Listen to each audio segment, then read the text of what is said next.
Exclusive promos. Tama po ka.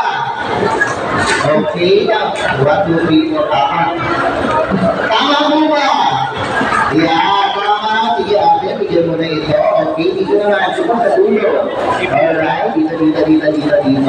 Okay, ano po? Sa exclusive promos, dito ano po? Benefits.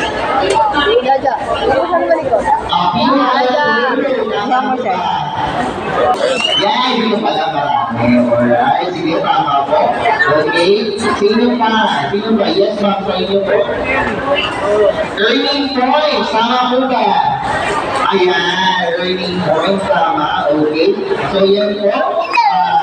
Ito po ang mga sinabi po natin. Meron tayong earning points, exclusive couriers. Yan, meron tayong free delivery and e-wallet. So, yan po, ganyan po marami ang beneficio na yung member. So, ulitin ko lang po.